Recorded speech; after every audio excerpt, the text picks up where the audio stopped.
যিনি এই 24-এর আন্দোলন সংগ্রামে আমাদেরকে রাজপথে নেতৃত্ব দিয়েছেন এবং এই 24 নম্বর ওয়ার্ড থেকে যিনি আপনাদের সকলের ভোটে বারবার নির্বাচিত হয়েছেন, আমাদের সকলের প্রিয় রাজনৈতিক অভিভাবক, ঢাকা মহানগর দক্ষিণ বিএনপির সংগ্রামী যুগ্ম আহ্বায়ক জননেতা আলহাজ মোশাররফ হোসেন খোকন ভাইয়ের নেতৃত্বে আজকে মাদক, সন্ত্রাস এবং এই চাঁদাবাজ এবং কিশোর গ্যাংয়ের বিরুদ্ধে আমাদের যে বিক্ষোভ মিছিল, সেই বিক্ষোভ মিছিলটি Lalbagh model school and college থেকে শুরু হয়ে আমরা 24 নং ওয়ার্ডের বিভিন্ন অলিগলি ঘুরে আবার সেই লালবাগ মডেল স্কুল অ্যান্ড কলেজের ঠিক বিপরীত পাশে আমাদের যে রাজনৈতিক কার্যালয় হৃদয় পার্টি সেন্টার,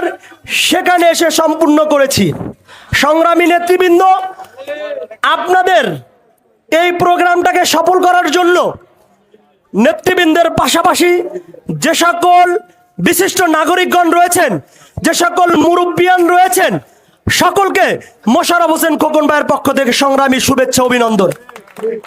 জনসাধারণের মিছিল, আজকের এই মিছিল মাদক বিরোধী মিছিল। যে খোকন ভাই ডাক দিয়েছেন, আমরা সকল বাড়িওয়ালারা এবং এলাকার অনেক জনগণ আজকে বিরাট একটা মিছিল হয়েছে।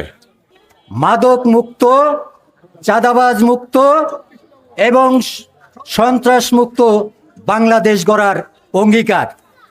4 বারের সফল কমিশনার, বীরত্তর লালবাগ থানার সাবেক সদস্য সচিব, ঢাকা মহানগর দক্ষিণ বিএনপির অন্যতম যুগ্ম আহ্বায়ক আলহাজ মোশাররফ হোসেন খোকন সাহেবের নেতৃত্বে আমরা আজকে 24 নম্বর ওয়ার্ডে চাঁদাবাজ, সন্ত্রাস, মাদক এবং বেদবের বিরুদ্ধে আমরা মিছিল করেছি। এখানে আমাদের মাঝে যারা অংশগ্রহণ করেছেন, ছাত্র দল, যুব দল, আমাদের লালবাগ থানার সহ অঙ্গ সংগঠনের সকল নেতৃবৃন্দ এখানে উপস্থিত আছেন, সকলকে ধন্যবাদ।